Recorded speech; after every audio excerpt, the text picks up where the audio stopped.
Hey everybody, it's Jason Linse with personalityandfitness.com. I'm here with your Spectrum Scoop for the week. Now, I call it Spectrum Scoop because I like alliteration, but if anybody out there has a better one, maybe that's a good one. I like it. I've been doing it for a long time now, but if you think there's a better way to say this, because essentially what this is, I'm trying to give you guys some tips to help you understand the colors better in the People Plus, which is the name of the assessment that I use, but personalityfitness.com houses that. You can take it online at personalityandfitness.com.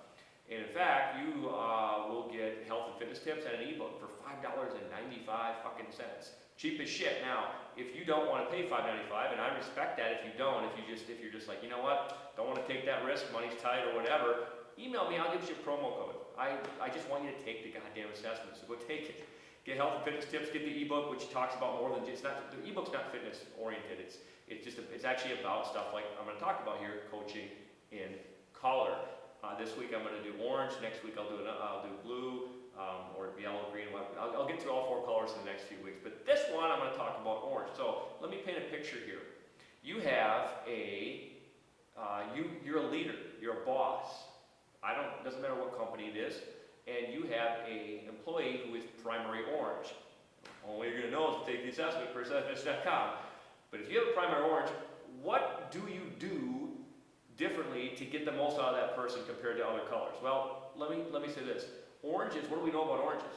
We know that they sometimes have a problem with focus. Not always, but sometimes.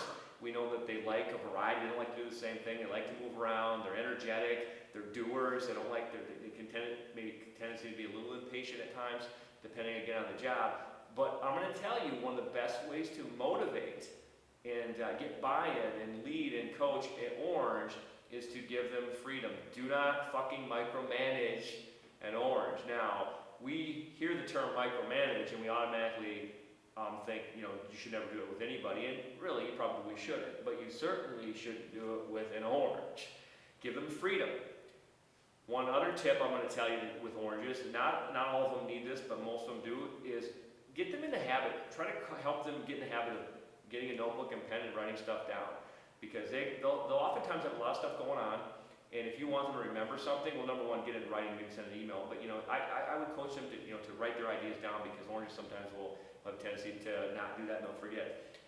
Motivating them in terms of getting the most out of them. They're motivated by money, aren't we all? Sure, but oranges more than most, which is why you see them a lot of times in sales. But if you're leading an orange and it's not a sales position, try to find a way to incentivize them, and not over a quarter or a year or even a month.